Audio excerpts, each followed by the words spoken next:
And here we are. Late. We are. Arrived.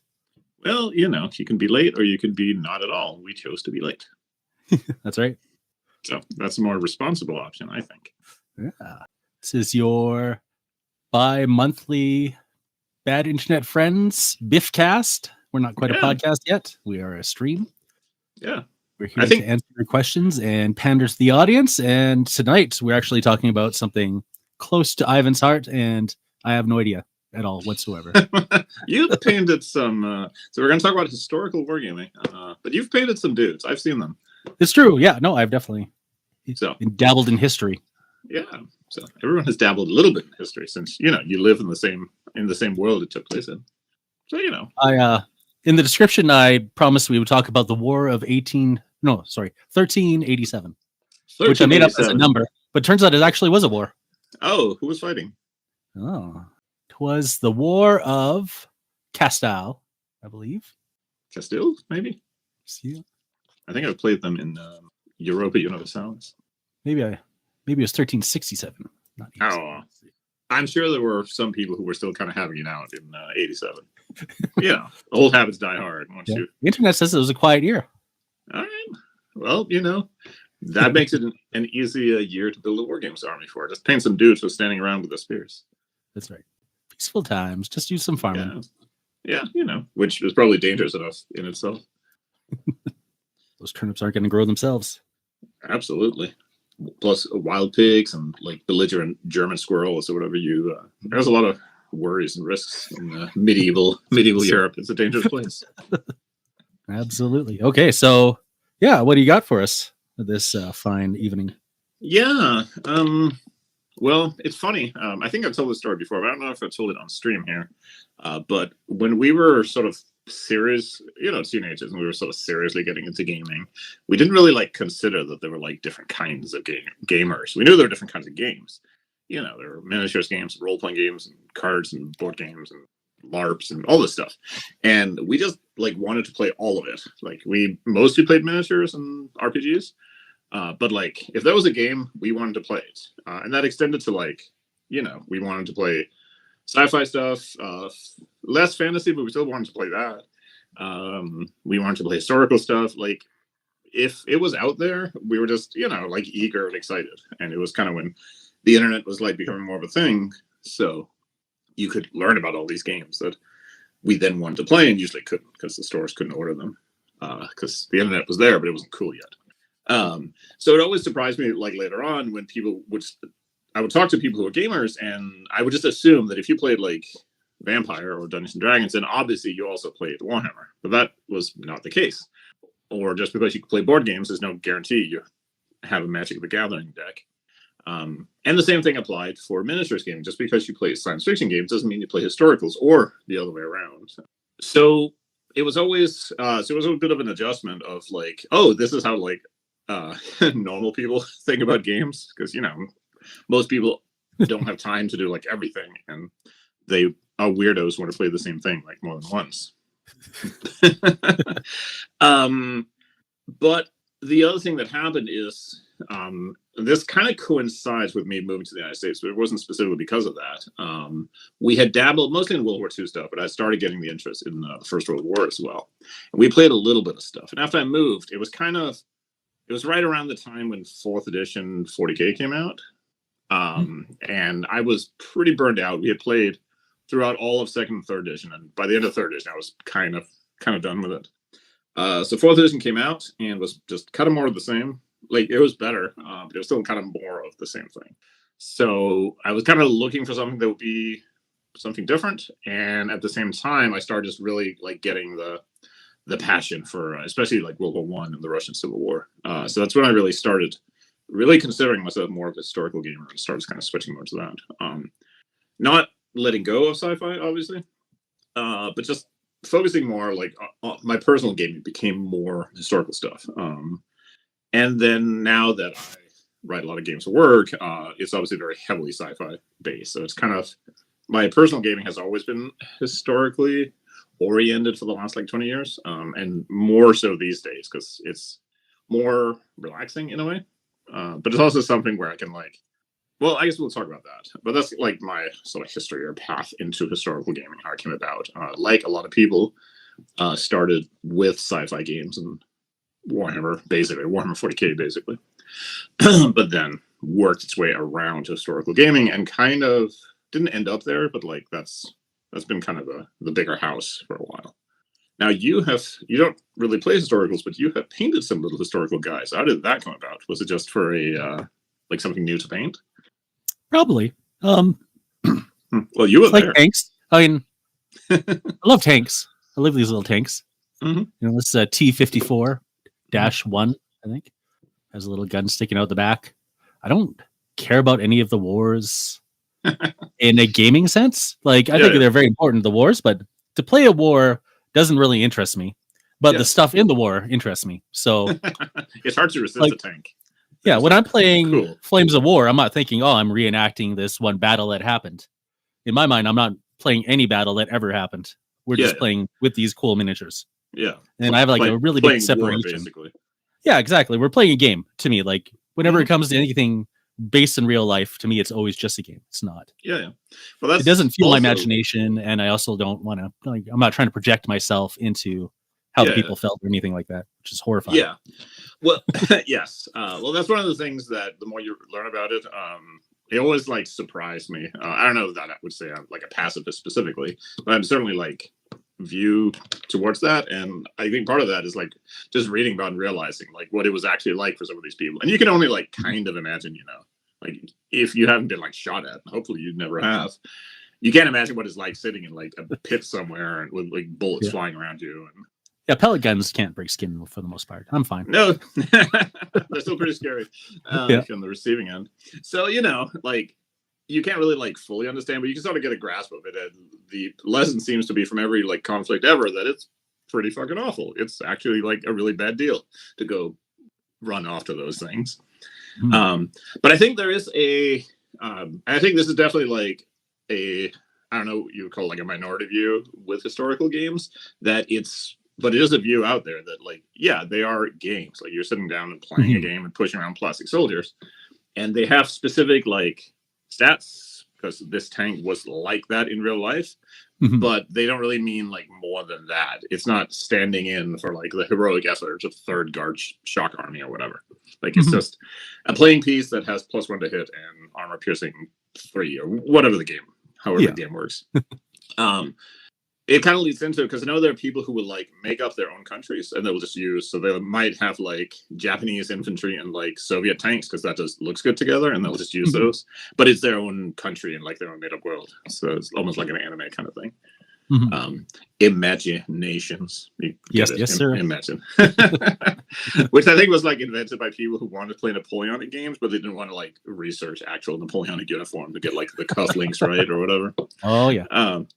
So now, as far as like painting historical stuff, because you know, like you can paint a space marine kind of any way you want. If you want it to be like an ultramarine, there's kind of like ways to paint an ultramarine that makes it an ultramarine. But if you just want to paint a space marine, you can paint them like any way you want. But if you're painting like, I think you did some like World War II Italians, right? Yeah, I guess. Like Flames of War guys, I assume.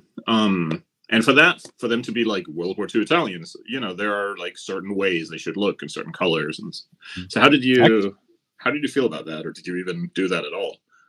Yeah, I kind of went with, mostly I only got the tanks painted. So it's, you know, very easy. Like Italian tanks just look desert colored. It's not a challenge.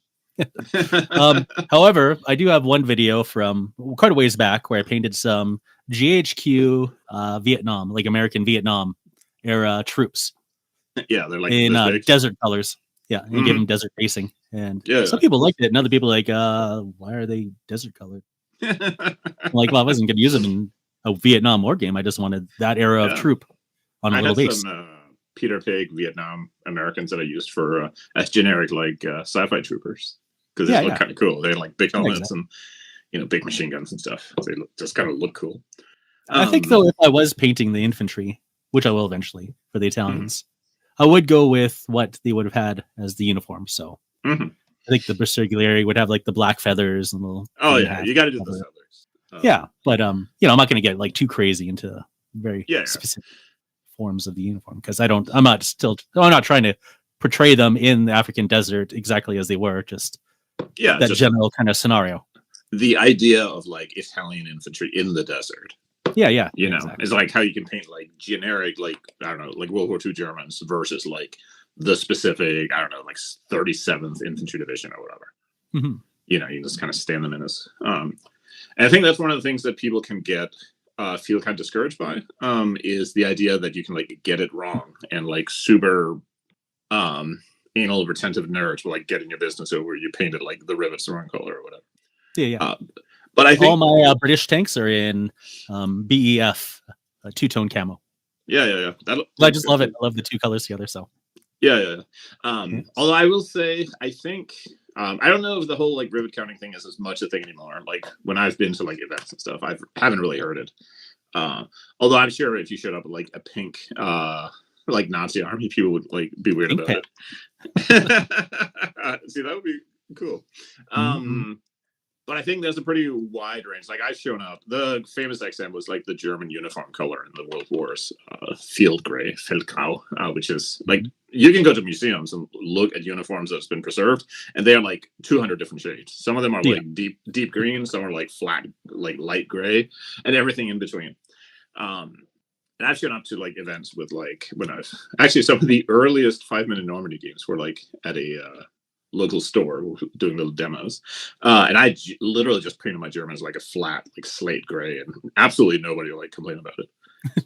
Maybe it was just because I was running the game and they didn't want to be dicks about it, but I think as long as game. It's got the wrong color. I know, like what's the rules like that? Well, it turned out the rules were shit too.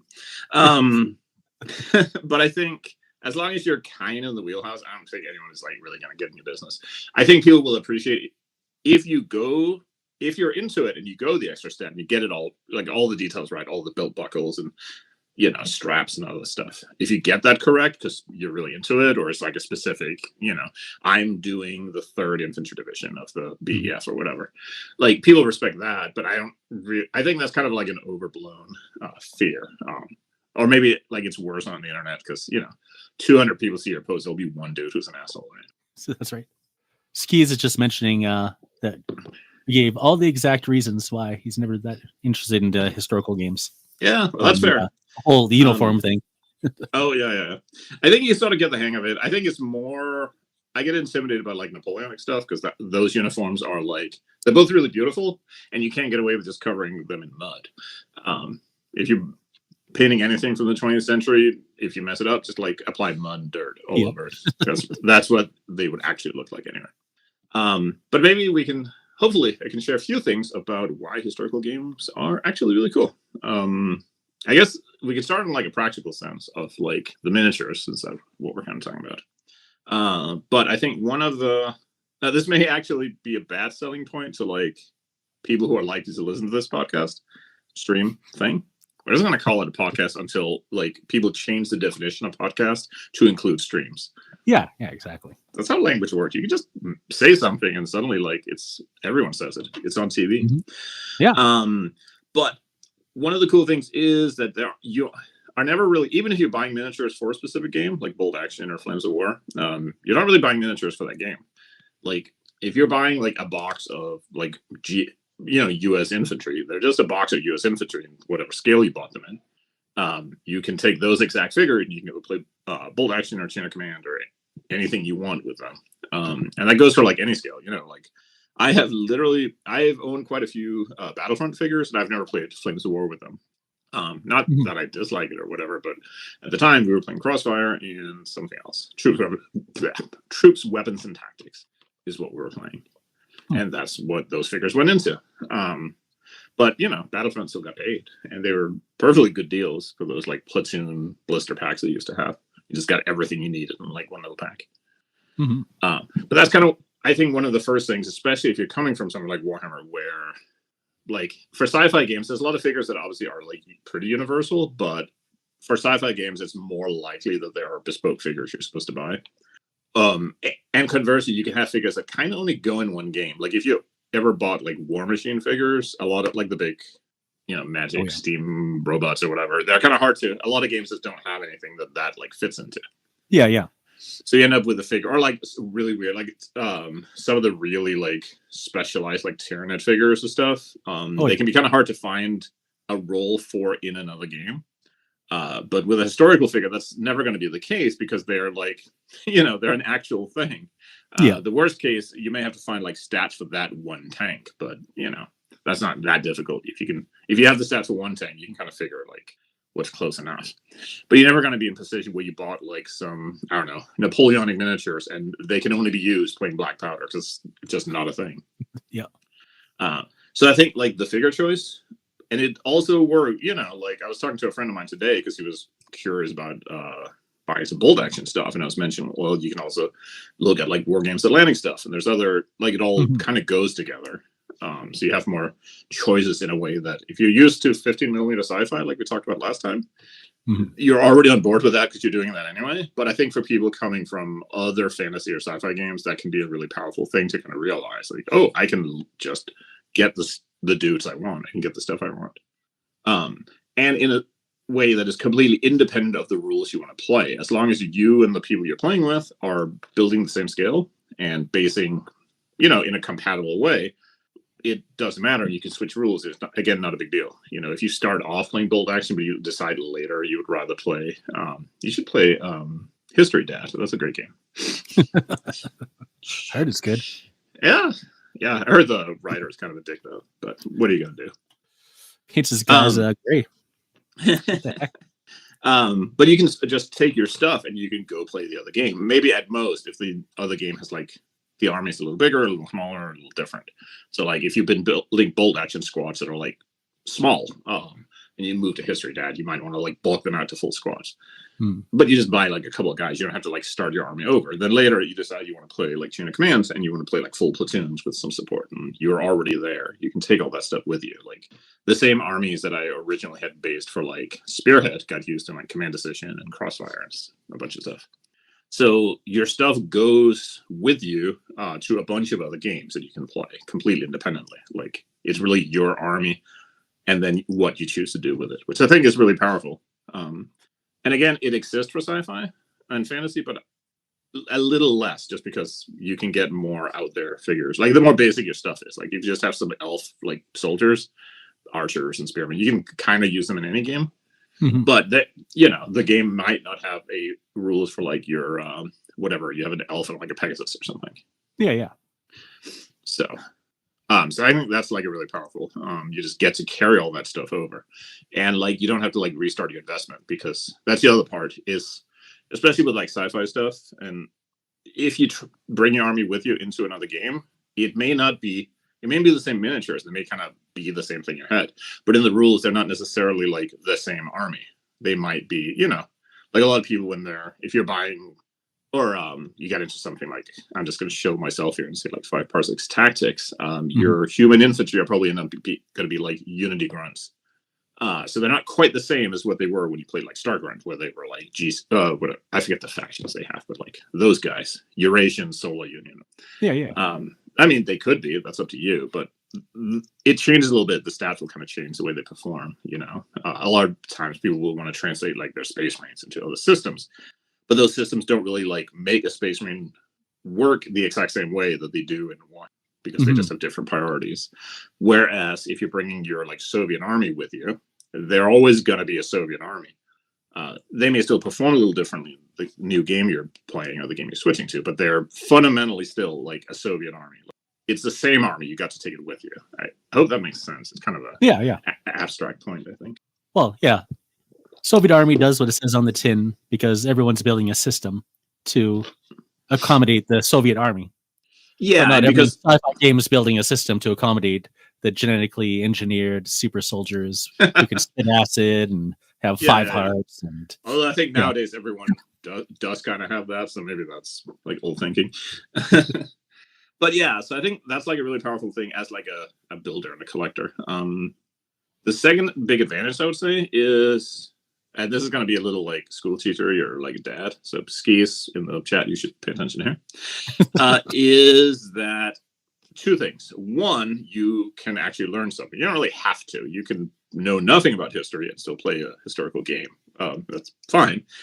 But odds are, even if you didn't intend to, you're going to pick up something along the way. Maybe it's just some dumb detail about like how Italian tanks work or something, or like you know now what the well, like you know now what the camouflage scheme is, or like what one of them was. That's like a little thing. But maybe you kind of get, you look up one day and you're like, oh, I wonder like how this tank came about. Like, so you look up like how it was developed or something, or you read up a little bit because you want to figure out like which armies are these guys supposed to be fighting and what does that look like. So you get like a book, an Ospreys on like Operation Crusader or something. Like I think a lot of people get discouraged from historical gaming because they think that they have to like jump. You have to kind of know everything up front and at once. But a lot of times it doesn't necessarily work that way, especially if you're doing like skirmish gaming or something where you don't need like huge armies. You don't have to understand how it all works. You can kind of just jump in, play some games, and then you can learn at your own pace. And you might find out like some people will just like stick to their armies. So just like read about like how, the Soviet army works or whatever. Or you read about like, there's some people who just play like North Africa. So they just want to read about, that campaign and how that worked and the commanders and the units that were there. But you might also get a further interest in like the whole war, as a whole. Or you might find that since I'm reading all this, you realize what you really have a passion for is like some connected thing to it. You might get really into like knowing how like factories worked or like industrialization and like, like there's almost everything. How women's rights came about during the wars and stuff like that. I'm going to just rely on World War II as the example because just to have this could literally apply to any other conflict. So, but it's just an easy like shorthand. And that's something that you can kind of like go like it's never like a bad thing, or it's never wasted time to learn something about the world. But I think that can be really powerful if people are interested in that. And it's something that you could do anyway. Like there's nothing that stops him going to the bookstore and getting like a book about like, the Canadians in World War II in your case. You could do that right now, but you might not be that motivated. However, if you're like painting up some Canadians, you might be a little more motivated to like get it right or just understand what those guys mean, or what they went through, or even just where they went, what they did. And like the second part to that is kind of if you have a family connection, obviously it's a way to like delve into that. Like I know, especially if this seems to be more of a British thing, but I know there are people who like build the specific like regiment or battalion or whatever that their like grandfather or great grandfather was in. That's pretty common. Or people will play, like again, especially if you're like in a Commonwealth nation, it's very likely that you have family that were involved in both world wars. So maybe that's a way to like connect with your family, go back and say, okay, I'm building like this army. I'm going to read up on this. And it turns out, great grandpa was a tanker in this, regiment or whatever. So it's a way of like understanding like some family aspects a little bit more and kind of like putting those things together. And if like a dumb little game with like plastic tanks helps with that, I think that's like a really cool thing. It isn't, like if you're like me and you've grown up in a country that haven't been at war since 1864, other than like being invaded in World War II, you don't have that. But that doesn't mean you can't go, like you can have a connection to places. Like I've always been interested in things that happen in Wales just because I have a friend who's from Wales and he's spoken very fondly of it, Oh yeah. Or like you've been to a city that you really liked.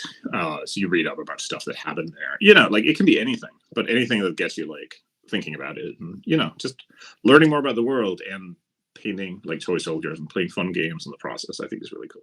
And it's not that you can't like learn about Warhammer stuff, but like, like you could also learn about something that actually did happen. Yeah.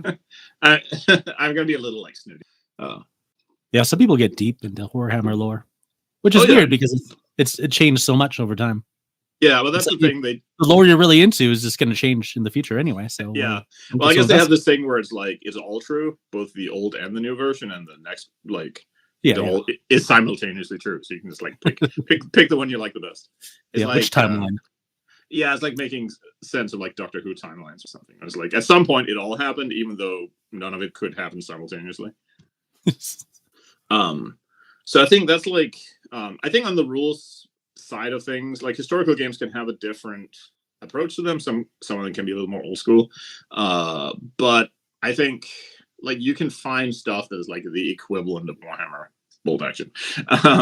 You can find stuff that's more out there. You can find stuff that's very like cutting edge. You can find stuff that's very old fashioned and kind of stuffy. Like there's a wide range of games. I think maybe in a way, historical gaming can be a little more indie. There's obviously big glossy books like Flames of War and Blood and Valor and bolt action stuff like that. Warlord games, basically anything Warlord does, right? Ospreys has a lot of reasonably glossy books, but there's also like super indie stuff. Like you'll go if you have a club where you live. There's a fair chance they're playing a game that literally just exists from like a notepad that they've been playing for like 20 years, and nobody understands how the rules work because the guy who wrote it and gave it to them like died in 1992. They've just been rolling like morale checks ever since. But you can find like I think to an extent it's almost more common for people to like cook up their own like rules for historical stuff because people have like very specific ideas about what they want. So in a way, if you're really into like the indie aspects of miniatures gaming, I think it could be really powerful in that sense. And it's like very, very, I think, accepted as well that players are just going to make adjustments to the rules and change stuff because they are going to like disagree about how this tank works, or they're going to disagree about how like morale checks work or something. So, which again you get in sci-fi games and fantasy games, but I think there's a tendency, especially for like if you're coming from like glossy games like Warhammer, there's kind of like a hesitation to house rule stuff these days. I think, but people want one big difference has got to be there's not like a huge competitive scene for historicals, is there? Like, not in the bolt action level. Might be like the closest. Yeah, I know Flames of War used to have tournaments. I assume bolt action does. However, I don't think it's to the level of like Warhammer tournaments. It's the impression I get is the bolt action tournaments now is more like Warhammer tournaments were like 20 years ago, where it was really more like it's still like you're competing, but it was really more just about going to an event and like playing a bunch of different guys that you don't normally play against.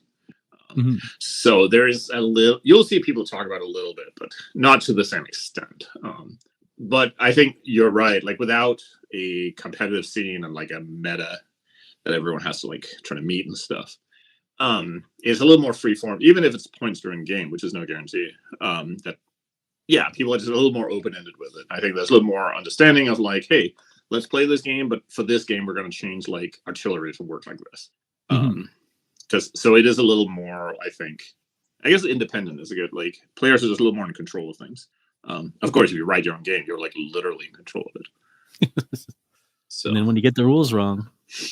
Yeah, I wrote it. Yeah, I was just playtesting the next version.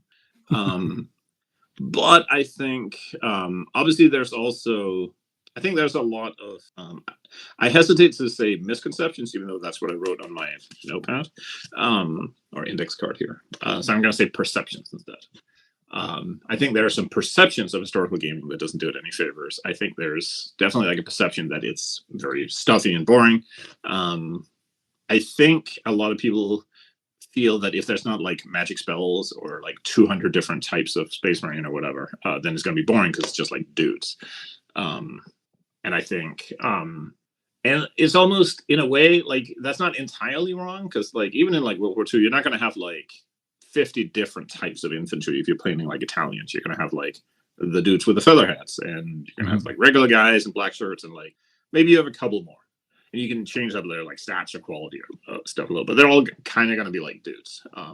But I think for a lot of historical games, the flip side of that is that it relies a little more heavily on like the tactics and the sort of the tactical interaction. Like it's very rare for a historical World War II game to not have, like suppressing fire mechanics and stuff like that. So there's a bit more, you take a little bit of a step back in like the army detail, but then the rules usually have a little more like to them, or like artillery fire is much more of a thing. You can play like a lot of Warhammer games that just don't have artillery at all.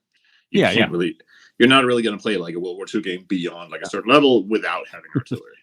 You have that meme of the guy in the tank. He's like, drive me closer so I can hit him with my sword. Yes. That's not a World War II thing. Rarely. Although weird things do happen. But I think that can be a bit of and it's not like a wrong perception. I think it's just a perception that I think people shouldn't let like deter them from it. And of course, if you're playing a setting with tanks, you've got like there may only be 5 types of infantry, but there's like 50 vehicles. Like I've read, I think Command Decision has more like versions of German armored car than like there are Space Marine tanks in like all of Warhammer 40k. It's bananas. Yep. All of which have different models because you can find models for like everything. Nice. So I think that's like the biggest thing that holds people off. I think there can be I don't want to sound demeaning, but there can be like a squeamishness sometimes, especially for like World War II and like Vietnam and stuff, where like those things are like ugly or they have ugly elements to them, and like some people don't want to like I know people who don't want to game anything that's like after World War II, or they don't want to game things that are like recent, you know, like if you had family that like escaped from like Bosnia or something, you're probably not real keen on like gaming that, right? Yeah. Although I knew a guy when I lived in Portland who was a Vietnam vet. I saw like photos, and who did game Vietnam, and he exclusively gamed the VC. It was the strangest thing, but he had just like, it was, I don't know if it was like his way of coping with it or showing respect or something. He wasn't like real bitter about his experience, but like it was just a thing. But you can definitely get people who like, they have something they just don't want to play, and I think that's but I think people can sometimes take that to like, if you don't want to play anything that involves like, you know, like modern conflict, that doesn't necessarily mean you couldn't play like Viking raids or something, or like Napoleonics, or like there's lots you can do. And it, like if you feel that like 20th century conflict is like a little too gritty and grim, which it, you know, often is, you could, again, like you could play knights or something. Not that like, you know, the Crusades or something are like real peachy and flowers, but you know, there's something else out there. You can play Napoleonics, or you can play like American Revolution or something. Like I think almost no matter like what your sort of exclusion is, you can find something that would be okay with, or you can play pirates. That's like a historical game. It's kind of a made up one, but like pirate games are out there. Yeah, like, definitely. What is that? Blood and Plunder? Black Seas? Blood and Plunder? Yeah, there's a couple. There was a little like X-Wing one. What was it called? I don't remember what it was called. Pirates aren't my thing. Yeah. I think pirates are cool, but I never, it's one of those things I never want to game. Yeah, it wasn't really my thing either. I just know for a while there was like one that was really popular with like little pre-painted ships. Yeah. Which I guess is like the flip side. Like historicals don't have to be like real serious, and they don't have to be like all that historical either. Like you can play something that's a little more, you know, like swashbuckling kind of games are technically historical, you know, like Three Musketeers kind of stuff, but they're not really like hardcore like realism or anything. You can be kind of goofy. You can make like a game that is basically like you know, like a 60s like or 50s World War II movie where the heroes are mowing down like Nazis by the bucket load. Like that's still a historical game. It's just not a realistic one. That doesn't have to be. Yeah. Kind of divulges into the pulp kind of aspect, right? Yeah, because pulp is based in reality to a degree, but then they usually have like a little twist. Yeah, well, I was thinking about it the other day actually, because I was rewatching some Indiana Jones, and it's funny because like much of Indiana Jones, almost no matter which of it you take, is like it's not realistic, but it's like in a real setting, and then suddenly you get like the voodoo priest or whatever. So, but it's like they keep it kind of limited. Like Raiders of the Lost Ark, the magic stuff doesn't really happen until like the literal very end. Yep. You know, like so. Shocker. Yeah, and you could do like there were old school like pulp stories that didn't really have like magical stuff. So you could have like you could do Raiders of the Lost Ark, and at the end it's like just a treasure. Like that would still be a fun, exciting adventure where Indiana Jones gets to like punch Nazis and stuff. Yeah. But and it's, you know, it's historical. It's just not like realistic in that sense.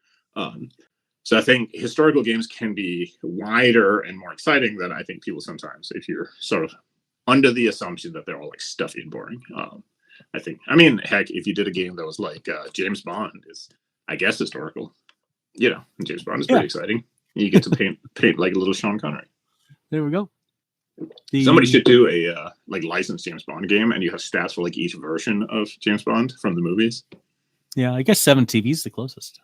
Yeah, that could totally do it. I think there was like a Doctor Who minis game that I think was based on that. It was like a ripoff.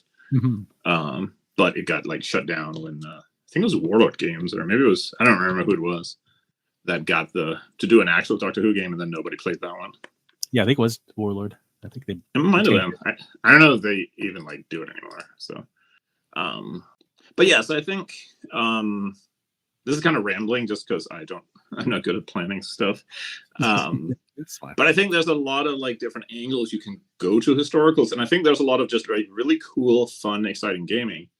The other thing is, I think it's often assumed, because when you see, if you're going to show off a historical game, you're going to show one or two things. You're either going to show like a huge like Roman battle with like 1,000 miniatures all ranked up, or you're going to show like it's like World War II Normandy, but it's all like gorgeous terrain, and like all the buildings have like interiors with like posters painted on the walls and stuff. So it can be intimidating that you have to like, it has to look like that, or you have to paint like 1,000 little fuckers. But those aren't true either. You know, like there are skirmish games, and they are actually quite good often. Plus, if you're coming from sci-fi, you're almost certainly going to be like very at home in a lot of skirmish games. You know, like one might almost say that like there's a direct connection between like playing 5 Men in Normandy and 5 Parsecs from Home. Heard that. It's a very fluid transition. I've never actually read 5 Men from Normandy, so I have no idea. It was shit. I shouldn't play it. Some suckers bought it. Yeah. Well, the reason it was called that, this is where the whole like 5 thing, I've said this in interviews before, I don't think we've talked about it here, but like the whole reason was that it was like a joke that whenever you make a game that's supposed to have like a certain amount of stuff on the table, some dork will always try to like triple that. So if you write a game that's supposed to handle like a squad, they'll want to bring like 50 guys. So I was like, if I put in the title how many guys you are expected to have, people can't possibly like fuck this up. That didn't help, but that's why 5 Parsecs is called, because then it was just like a thing. But yeah, so like it doesn't have to be boring. It doesn't have to be like that realistic, really. It can be like fun. I hate fun, but it can be if you want. And it doesn't have to be like painting like 1,000 guys, unless you really want to. If you want to paint like a big ass army with lots of minis, historical gaming will do that, and a lot of sci-fi won't. Fantasy is better because they're still like ranking flanks. But you're not really going to get like a lot of sci-fi games where you get to paint like 300 minis and like use them all, because you have to move all the fuckers one at a time. No, it's insane. Yeah, like you can put a lot of dudes on like a black powder table or whatever and have a good unless time. You're doing like 6mm multi-based. Yeah, what looks really fucking good, and I want to do this someday, is take a game that is meant for like single figures, but replace each of the bases with like 3 guys or something. So instead of like 10 guys in bolt action, it's actually 10 bases with like 3 guys each. So your squad is now like a full platoon. You just play it exactly the way it is. Like if a guy's like wounded, if that's the thing in the game, it's just that like one of those guys is wounded, the other 2 are like helping him. So the whole base still counts as wounded. You don't change any of the rules. You just keep it all the same. But it still like looks really cool. You scale it down. So you can, you might have to, it gets a little weird with like tank scales, because tanks shrink way more if you go from like 28 to 6mm or whatever. It's a good way of, you could do some bogus stuff, like have 6mm infantry and 10mm tanks or something, so they look like big and big and mean. I think if you just did 15mm that way, it'd be fine on both fronts. Yeah, because they're still 15mm tank is still like, you know, it's a good size on the table. Yeah, and it's big depending on the tank. Yeah, but it'll be at least like double the size of like a normal base you put them on. So yeah, that will work pretty well. You could also just double them, have 2 15s instead of each 28. So that'll still like look nice, because you're basically just like blowing up like the visuals of the game, without like having to change the rules or play a more complicated game. It'll make the tank seem a little bit scarier too. I mean, like, as many guys. Oh yeah, like your machine gun like knocks out like 15 dudes in one turn. Like that looks looks way more bloody. One thing, because I've been listening to a lot of things lately that are about a month back on, and everyone's talking about bolt action because it was being released like a month ago. Oh yeah, the new version. Yeah. They keep talking about armored cars, and I don't know what it is, but I just love the idea of an armored car on the table. They're basically just armored cars are like we're gonna have like a segment like Ivan rambles about stupid shit. Yeah, no, so stupid. I love them. So an armored car, they date back to like pre-World War One. They had them in like 1914, but they are literally just like a motor vehicle and thin armor plating. Usually like a turret too. Like even the really early ones, they just have like a machine gun in a turret, and you get a little dude up there and like mow down horses or whatever he's doing. And they kind of stick around because they don't require like, they have really thin armor, so the demands on the engine aren't that big. They can go quite fast with like engines of the time. And they're mostly for like either road networks or like fairly like flat ground. They don't really have like real good suspensions. So it's kind of a rough ride. They're basically for like reconnaissance. You can support infantry with them, just kind of harass and like bother. Some even had like 20mm cannon or stuff on them. Yeah. So, yeah, they're really cool. I have I don't know where it is. I have for my 20mm World War II guys, I have a stack hound car, which is like little. It looks really cool. It has like a 2-pounder cannon on it. So, yeah, armor cars are the shit. And they go so well in like a skirmish games. You have like a bunch of infantry and like a light tank or like a couple of armored cars, and it's like a scout patrol that's like fighting each other and stuff. So, and there's like a lot of like the German ones. The Germans have like tons of them. They're all really cool. That and trucks. I just love the trucks. That's the thing you never get to paint. Like nobody makes like space trucks or something. Maybe they should have trucks. But yeah, there's so many like just if you want to paint just like a Renault or something, or the little like Jeeps and I forget the German Jeeps, but there's lots of like weird little vehicles you can paint up that you don't usually get to, and they are cool for like either just to paint or like put on the table as an objective or something. Or you're like commander can zoom around in a Jeep. You park it over beside the artillery, and that's about it. Yeah, it just looks cool, you know. I knew one guy who, I forget what game he played, but he had armies, and he would always just put like a little truck model or some little like horse carts or whatever next to his artillery pieces, and they were usually just there for like to look cool. They didn't really like play a role in the game in most systems, so it was nice to have. It's like dudes who will paint like little casualty guys to mark like morale checks or something. Yeah. When I played Crossfire, we had I had painted up little casualties, so we put one casualty next to a stand if they were pinned and 2 if they were suppressed, or the other way around. I always wanted to do one of those games where you play like a skirmish game and you replace each guy with like a casualty figure when he dies. Oh yeah. It might be kind of bloody minded, but it would be cool. You can see like the trail of the dead as you like walk the attrition. You like walk them into disasters. That'd be great in rank and flank. Take your dudes off the base, replace them with casualties. Behind as you go towards. Yeah, you can see like the trail, and then suddenly there's like a whole pile of them because that's where they get fucked up. So yeah, I guess like my sort of conclusion, I guess, is like don't be afraid of like diving into something. Don't be afraid of like starting with something easy and maybe a little lighthearted. Don't be afraid of thinking you have to paint like a huge army. Just kind of go in. Like historicals can be as friendly or even more so than sci-fi games sometimes. Because like I said earlier, even if you realize you hate the game you started with, you can just take your minis and go play something different. Nobody's gonna. You have to, like, if you play in a club, you are stuck playing whatever they're playing. So have fun playing bolt action, but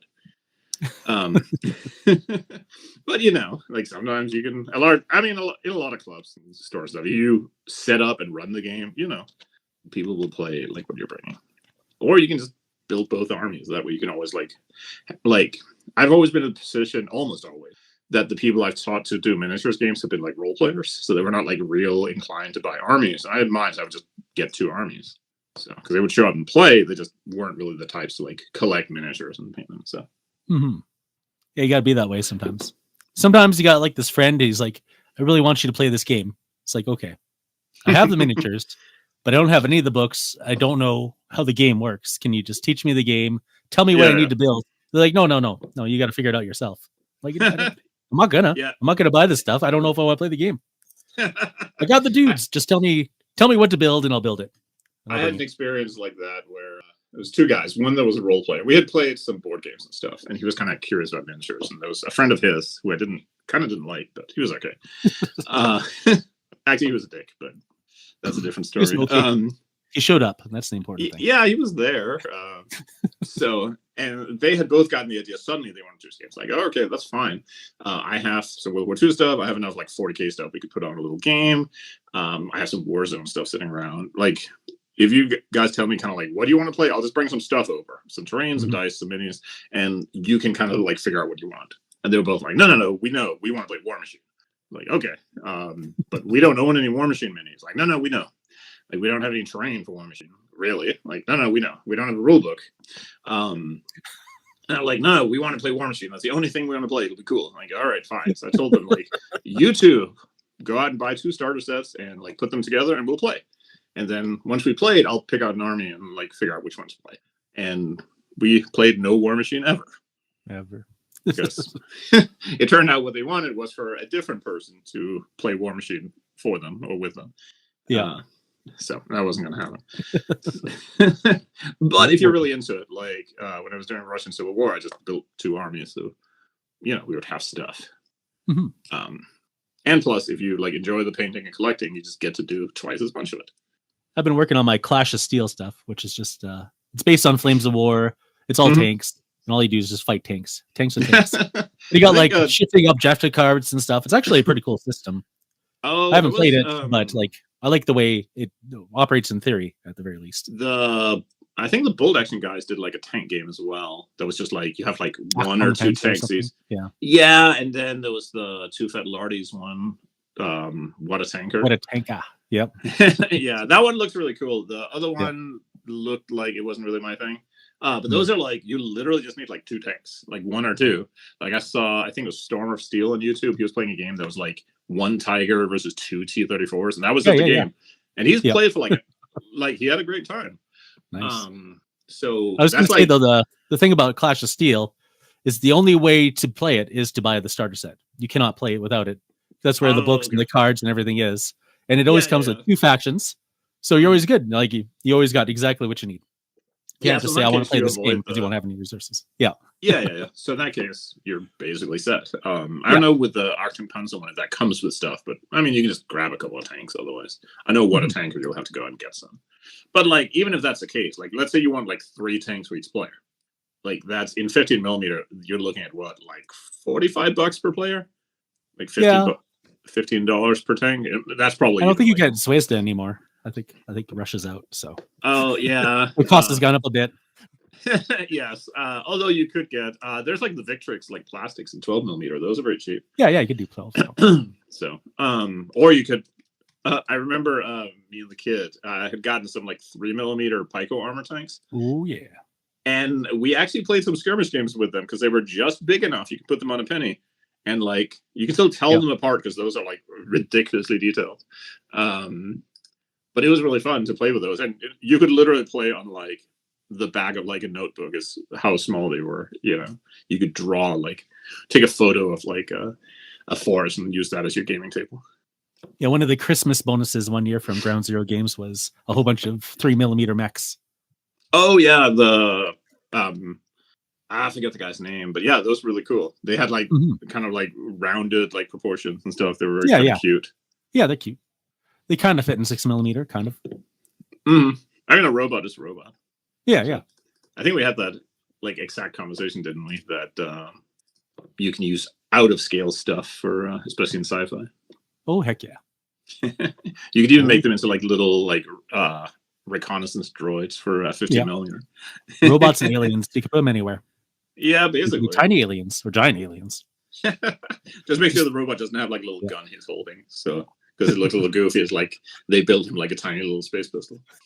I mean, if he's a little robot, he needs like little stuff. So yeah, that's right. Can't give him big guns.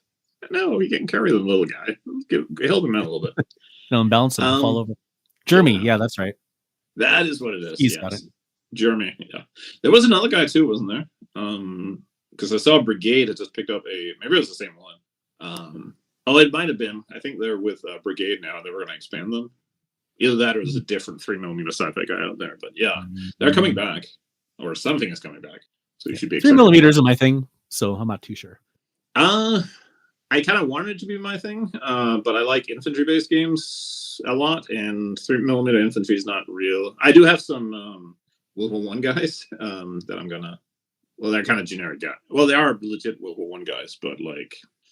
they are real small. You kind of can't tell a lot of difference. I was going to do them up for to play. What is it called? Bloody Big Battles or Big Bloody Battles? I forget the game or what the rules are called.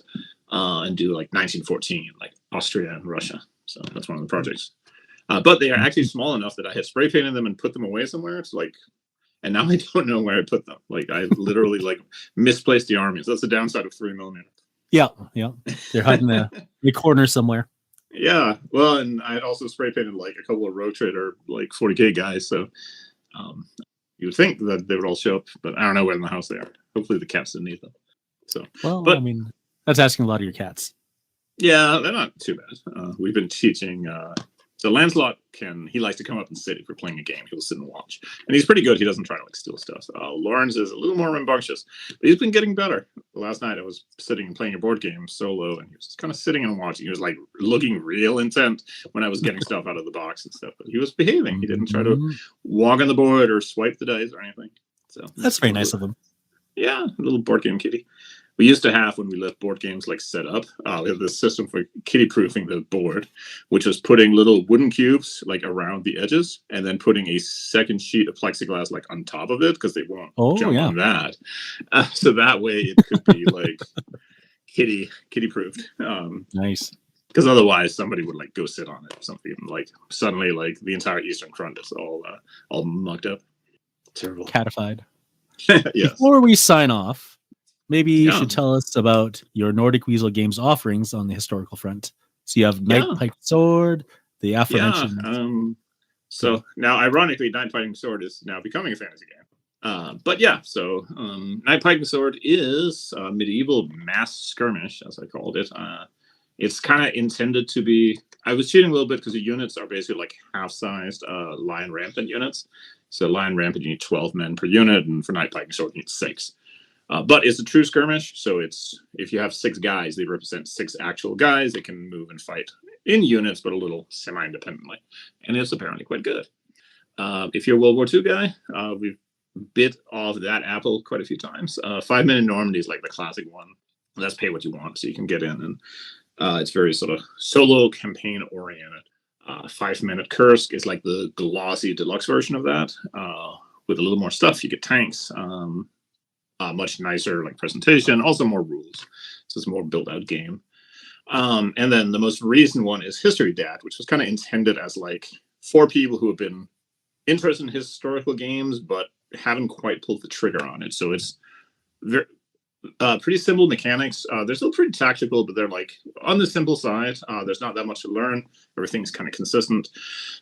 And they come with a whole bunch of explainers in the rulebook. So if you aren't sure like how like infantry weapons work or like how artillery really does work or stuff, like all that stuff, there are little text boxes explaining like how the war really worked. You don't have to know like what a platoon is because the book explains that to you. It comes with examples of like for the big 4, German, Soviet, British, and Americans. It comes with platoons and tells you what you need to do. There are stats for tanks. Like everything you need to do. You can even roll up a random army if you prefer doing that, and it's playable solo. How many miniatures usually get on the table with that one? So it's intended for around a platoon level. So if you have like 3 or 4 squads of 8 to 10 guys on a couple of tanks, that's like a pretty good size. That'll give you, and that kind of matches with like if you're coming to or from like Chain of Command, which is a popular one. Bold Action is technically platoon level. Okay. So you can get stuff if you already have an army for like Chain of Command, you can jump into it straight away with this exact same stuff. But if you're buying from new, if you want to play in 15mm, literally one of those like platoon packs for Flames of War, that will like get you started and buy like 1 or 2 tanks. If you want to play like 20mm, like the Eureka, or I think it's AB miniatures, but Eureka sells them. They have a really nice range. They sell them by the squad, so one bag is 1 squad with everything you need. Okay. So you buy like 3 of those, find yourself a tank or 2, or an armored car if you're really cool. And you can play History Dad. And there will be a World War I version in the future, and there might also be a Korean War version. World War I is like near and dear to my heart, so that will definitely happen. There will also in the future be the title is not really known yet, but there will be a World War I sort of trench raiding game. Where you get to like sneak around trenches, which will be a full like solo campaign game. So you get to like play your officer throughout the war and like survive in the trenches, run over and like bludgeon Germans with your mallet or whatever. So it's the Canadian game. Yes, absolutely. There's actually a little role-playing game about Canadians in World War I called Ross Rifles. So very much written by somebody who was like real passionate about that one specific topic. So, but yes, there will probably be like a little off there to play as Canadians because I always try to like that and like Indian Army and World War I is like my pet peeve or my pet special. Oh yes. You got to have the cool turbans. And they really did wear those. They are not like stereotype or whatever. Like that was actual headgear. Even like officers would wear them because it turns out if you're the one guy wearing the officer's cap, the Germans know which one to shoot. Yeah, that's right. But some of them would also just wear them anyway, just to like, even though people were like super racist back then, but there was often like a level of respect at the same time. Like British officers assigned to Indian units would often like have an appreciation for like Indian culture and stuff. So they would like try to adopt some of that, and like wearing the headgear was like a common thing. Okay. So yeah, it's super interesting. This is like totally off topic. But there is a really good book called Sepoys in the Trenches, which is like a really good introductory book on the Indian Army in the First World War. And it'll absolutely like change your mind on whatever you thought you knew about the Indians and what they did or didn't do. So. I know there's so many stories out there you just never really get exposed to. Yeah, that's one of those things. That's also what, especially when you look at something like World War II, where it's like enormous, or World War One. Like it's, you know, literally you could spend your whole life learning about it. There's still something you don't know about. Like if you spent your whole life like learning about the British on the Western Front, then somebody comes and tells you about like this experience that like, you know, somebody in the Chinese Labor Corps had, and it's just completely different. Or, you know, somebody who was like a Hungarian like defector who served in the Russian army. Like there's just so much to it. Like me and the kid just started getting into playing naval war games. That's like a whole different thing. Like all of the things we already knew don't apply anymore because it's a whole different thing, even though it's the same conflict and the same history and stuff, which is cool. Like it's really fun to learn because we're like playing the game and we would then like find a scenario with like real ships, and then we would like go online and look up the ships and like read about them and like what guns they had and when they're built and what actually happened to the real ship that we played in the battle. That was just it's like, yeah, it was really cool. It's like a, you know, it kind of, it's like finding something new and like just learning about it. But it was really cool to like do that thing where you play the game and then you put it into like, oh, this was a real ship with real people on it, you know. Which again, you don't have to do, but it's really cool that you can. And I think it can be really powerful. You know, you kind of learn something. You start getting weird because you'll get like have a favorite ship or whatever. You know. Yeah. There's you have other games though, right? Like Insight. You have the Insight games. One of them at least should be semi-historical. Yeah. So No End in Sight is kind of platoon level. It's really Cold War. So set up for like more like Vietnam era, Cold War, like gone hot kind of stuff. That was kind of a way to make a game that was like ultra realistic, but without being real complicated. I sometimes joke that it's like unpleasant to play because you have to deal with like soldiers who get wounded and have to be recovered. Your squads will be pinned down. Your guys will get like, they won't be able to cross the street because they come under pinning fire. And your troops get exhausted and stuff. It's a fun like misery, but it's like meant to be tough and difficult and like scrappy. Misery simulator. Yeah. I have had people say there was some blog where this guy I think played like the same scenario with like 10 different Cold War and modern era rules, and he concluded No End in Sight was the best one. So nice. Random blog dude wouldn't be wrong, right? And we've dabbled a little in Black Powder stuff. We have an older game called From Shaco to Cold Scuttle, which covers kind of like from American Revolution all the way up to technically 1914. But it's really meant for like Franco-Prussian War, American Civil War. That's like stand based, like 4 stands make up a unit, and you have kind of big armies. There was somebody on the Facebook group that was playing, I think, Franco-Prussian War, and looked like he had a grand time. He was doing the thing where, like, putting little cut and puffs in front of like the infantry stands when they were shooting and stuff. So it looked really cool.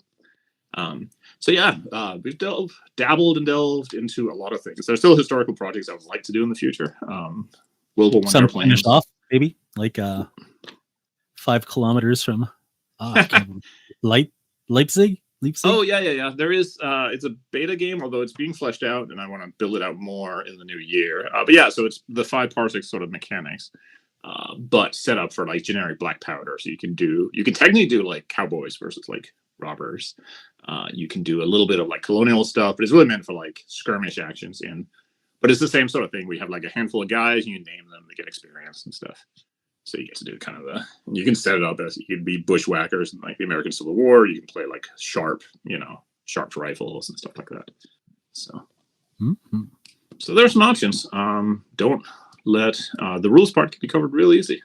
There's even free options out there. Like I said, you can get 5-minute Normandy for absolutely free. You don't buy like 2 boxes, like 172 scale plastic figures, and you can be gaming for $30. 172. The scale is so much promise and so many disappointing miniatures. Yeah, there could be some. When I was building some, I ended up like just using half of what I ended up buying because half of them were good. But they're so cheap that if you're really just on a budget, you don't mind the rifles being kind of bendy. That's always a problem. Is and the flash, getting rid of that flash. So the ones I got I was really lucky, and they had very little. But there's definitely, it depends on what you get. There's definitely. I would say, the hats. A little rough. Yeah, some of them are awesome, real bad. Yeah. It just depends. They also have like a lot of the newer sets. I think are a little better, but it just kind of depends. I had some Wilhelm one. I think Americans they did that were really good, but they had no faces. They just had like a blank. It was weird, and some of them at least they just had like it was like the Lewis Gunners just had like no faces, so like a weird creepy spaceman, like like our Doctor Who episode where like an alien steals their faces or something. Yeah. So, so there's options out there, and I think people should go check them out. And if you're curious, stay tuned in the future because there'll definitely be more Nordic Weasel historical stuff. I have some pet projects that nobody will know what to do with. Well, that sounds very promising. Yeah, if you're really hardcore into the first Schleswig War, which everyone who's listening to this will go look up to find out what the fuck it is, there'll be good news for you in the future. Damn. I can safely say it'll be the definitive war game covering the period because it may also be the first. The first, the only. Absolutely. But yeah, that's, I guess, my defense of historical gaming. Why you should all like go buy yourself some Frenchmen and go shoot at the Germans. All right, perfect. Historical is fun to paint. In a painting perspective, you get a lot of reference material, or you could just paint them however you want. You can kind of make it up, but it is like really easy, and like it's an excuse to go out and buy a couple of Ospreys, which look good on your shelf. There's like lots of painting guides, painting references, and again, like even if you don't get like every belt buckle and stuff, like who gives a shit? Like just get the uniforms and the helmet right, and you will like nobody will moan about it. They will look fine. Do the bases nice, like you said, but don't skimp on the bases. Yeah, and if you got to do Napoleonics or something, don't do 28. Just don't do it. Oh yeah, unless you're really really certain about what you're doing. Go for get the like 6mm, like the Bacchus or whatever. Perfect. Go little with those dudes. Let's if you're doing like ancients. Perfect. Well, I guess that concludes our stream for this time. So hopefully we will be back in maybe not 2 weeks exactly, because I'm pretty sure that makes it like Christmas Eve. Actually, I'm challenging you to a stream on Christmas. I have a special guest, and our special guest is going to have a test for you and I. Oh, okay. We're going to test our abilities in the ways you have never been tested before, or maybe I will definitely fail because I test terribly under pressure and also off pressure. But that'll be funny though, and it's going to be a short one. We're not going to, like a long Christmas. We'll get a couple. It's a little fun. And, exactly. So, all right. Well, that sounds good. So we will totally have a thing in 2 weeks. Yeah, and then we will have a regular episode probably like the week after that. Oh, nice. Depending on how it all works out. Yeah. So holiday schedules could be a little dicey. So, but somewhere around there. Otherwise, we will be here in the new year, and we'll have new exciting things to talk about. Woo-woo. So, all right, card out. Hey, Hour of Love. Hey, look at that. All right, I'm gonna run the countdown. See you later. Bye. Hey. This episode of Bad Internet Friends was streamed live on YouTube and Twitch. There is a North American-friendly live stream every second Wednesday of the month and a European-friendly live stream every fourth Monday of the month.